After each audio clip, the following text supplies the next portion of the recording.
What recently happened in the Suwayda province is not a local crisis.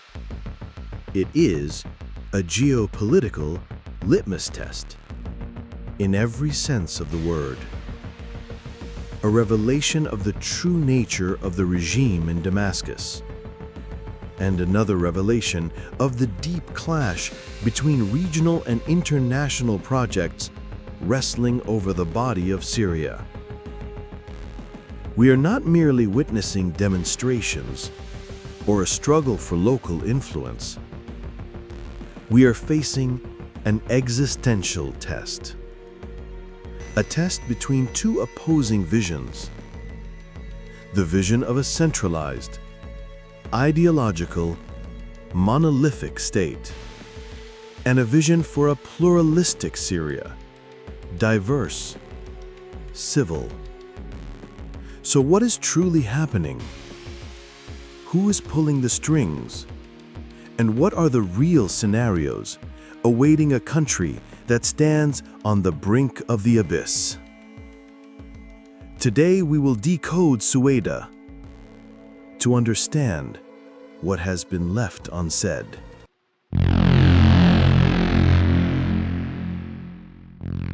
As Suwayda, the Druze majority province, has been transformed into a violent battleground. Clashes erupted between Druze fighters and groups from Bedouin tribes. Damascus-backed government forces were quick to intervene. The outcome was horrific. According to the Syrian Observatory for Human Rights, more than 350 people were killed in just a few days. But local sources speak of more than 700 dead, with many victims still unaccounted for. Many were found killed in their homes as the people of Suwayda continue to comb the city and villages for survivors. The figures include fighters from both sides and civilians. Among them, dozens were summarily executed. In scenes reminiscent of the brutality of ISIS, humiliations such as the forced shaving of men's mustaches, a grave insult in the community, have fueled immense anger and further escalated the conflict. Here we are not talking about violations that can be fixed by a commission of inquiry. We are talking about the very essence of the current authorities' political project, a project based on the eradication of the other and the rejection of diversity. UN Resolution 2254, which called for the formation of a diverse and credible government, has been terminated. The current authority does not want a diverse parliament nor a pluralistic constitution. It seeks to impose a mono-Sunni model similar to that of Afghanistan. This is what drives minorities and even the democratic current within the Sunni component itself to reject this project. It is important to realize that this extremist identity does not represent all Arabs and Sunnis in Syria. It is the identity of a faction that has seized power by force and is trying to impose it on a diverse society, the majority of which rejects it. And this is the primary and deepest driver of the conflict. At the heart of the crisis, a division emerged among the spiritual leaders of the Druze community, known as the Sheikhs of Reason. Sheikh Hikmet al-Hijri called for resistance and the rejection of truces, arguing that the community was facing a war of annihilation. He demanded international protection. In contrast, Sheikh Yusuf Jarbu worked towards de-escalation, announcing he had reached an agreement with the government in Damascus. The agreement stipulated a ceasefire, the return of state institutions, and an end to all armed presence outside the framework of the law. As for Sheikh Hamoud al-Hanawi, he did not appear on the scene due to his health condition. This division in the leadership reflected the state of disarray and confusion on the street. In the midst of the chaos, Syrian President Ahmed al-Sharaa delivered a speech pledging to hold those involved in the violations accountable and to protect the Druze as an essential part of the nation's fabric. But on the ground, the facts spoke a different language. Activists and field reports stated that the factions that committed the violations, some of which include foreign fighters, are the very same ones known for their brutality in other regions. And despite the government's pledge to investigate, hold the perpetrators accountable, and form a committee for this purpose, no one has been held accountable, and not a single person has been arrested, even though the culprits are known by name and face. In the massacres previously committed against the Alawites, no one was held accountable.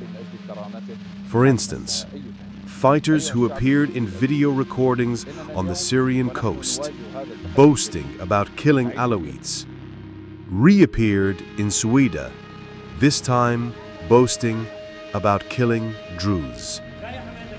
This stark contradiction between rhetoric and reality has deepened the crisis of trust, and it has raised serious questions about the government's intentions and its political project, a project that many see as aiming to impose a monolithic vision, one that accepts no religious, ethnic, or political diversity in Syria.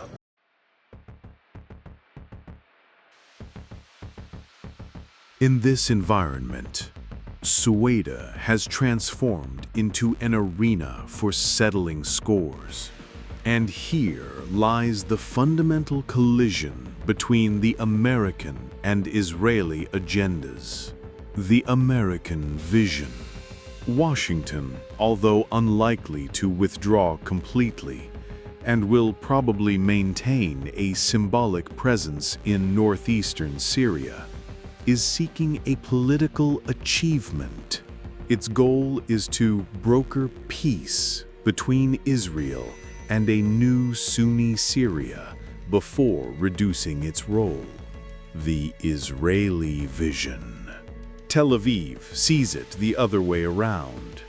It does not want another Hezbollah with a Sunni face on its border.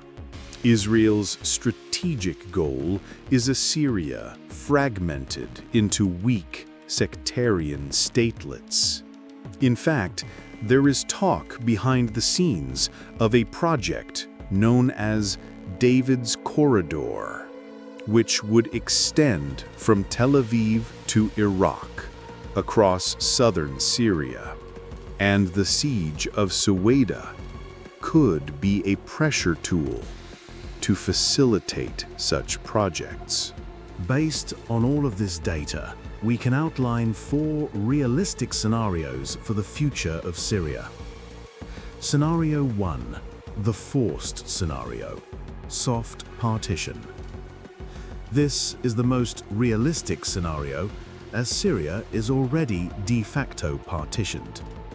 A weak central state in Damascus, a south under Israeli patronage, a Kurdish north, and a northwest under Turkish influence. This scenario goes beyond federalism, approaching a model of Lebanonization, where a weak central state exists in Damascus, while sectarian emirates and externally supported cantons control the ground. The main drivers of this scenario: first, the non-recognition of political diversity, the attempt to exclude the other, and the construction of a monolithic Islamic model of governance, similar to the rule in Afghanistan. Second, the policy of impunity. The government insists on using the same factions implicated in previous crimes, which reinforces the conviction among minorities that the state will never protect them. This pushes them to establish their own autonomous regions. Third, Israel's refusal to accept a Sunni Hezbollah on its border. This means it will prevent Islamist factions from controlling southern Syria and will work to support a local Druze entity as a buffer zone. Fourth, the SDF's reluctance to assume a national leadership role for fear of clashing with the Arab and Islamic components, will push it to only strengthen its self-governance, thereby cementing the reality of partition. The result: a de facto partitioned Syria with a central government in Damascus that holds no real sovereignty. Scenario 2.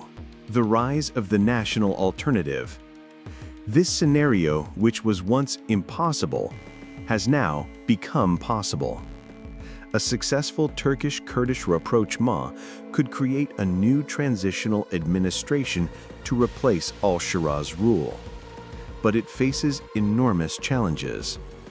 Faced with the spectacular failure of al-Shara's government in the Suwayda test, the international community, specifically the Americans, has given him what amounts to injury time to save the situation.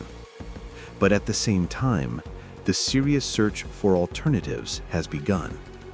And here, the name of the Syrian Democratic Forces, SDF, and its commander, Mazloum Abdi, emerges as a potential option to lead the transitional phase. But this option is fraught with challenges. First, Turkey's historic veto of any leading Kurdish role. Second, internal Kurdish hesitation. The Kurds do not want to be pushed into a confrontation with the Arab and Islamic components. They are currently focused on securing their local rights, such as self-governance and a partnership in the administration of a future Syria. But what changes the game now is the Turkish maneuver. After the Kurdistan Workers' Party halted its military operations, Ankara began sending clear signals of a potential rapprochement with the Kurds. Erdogan wants to pull the Kurdish card from the hands of his rivals, Israel and Iran. The Kurds, with their organized and secular power, are a strategic prize that everyone is fighting for. But this alternative is incomplete without the South. Ahmed al-Audat, along with Druze factions, would also return to manage security affairs during the transitional phase. National figures from all political and social parties would be identified to establish the new system. This is a phase that could last up to 18 months.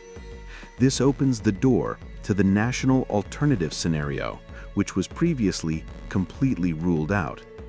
So, can a Turkish-Kurdish rapprochement produce a real alternative to al-Shara's rule? That is the million-dollar question in the Syrian landscape today. Scenario 3. The Somali collapse. Total chaos.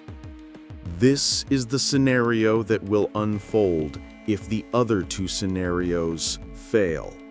The vacuum will be filled by a war of all against all, and Syria will devolve into fiefdoms of warring militias.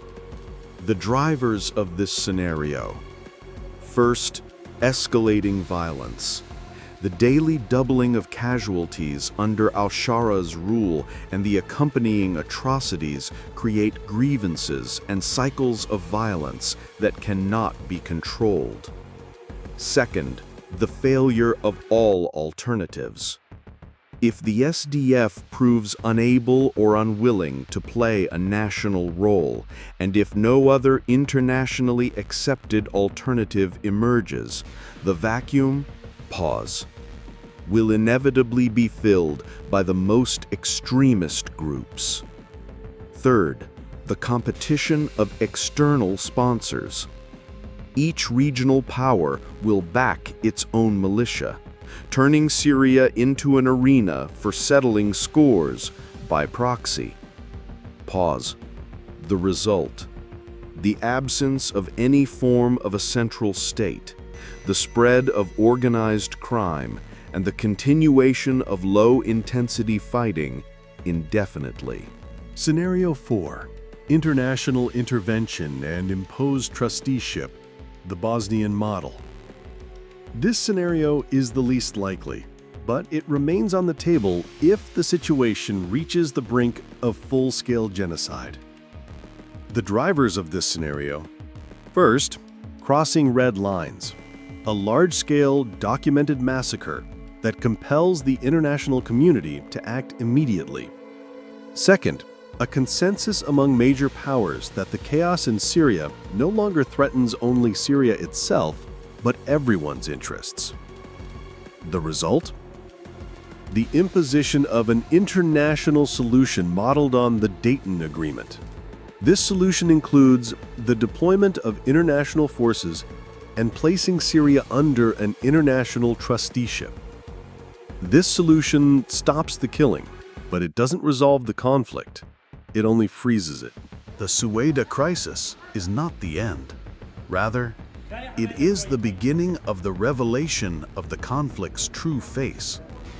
The struggle for Syria's identity and its future. Events have proven that military solutions and the methodology of exclusion cannot build a state. And today, the question is no longer, will the al-Sharaa regime fail? It has become, who will inherit the chaos its failure leaves behind? And will the geopolitical maneuvering succeed in producing a real alternative? Or will it be the final nail in the coffin of a unified Syria? The answer to this question is being written now, with the blood and pain of the people of Suwayda, and with the ink of deals and projects being drawn up in the capitals of the region and the world.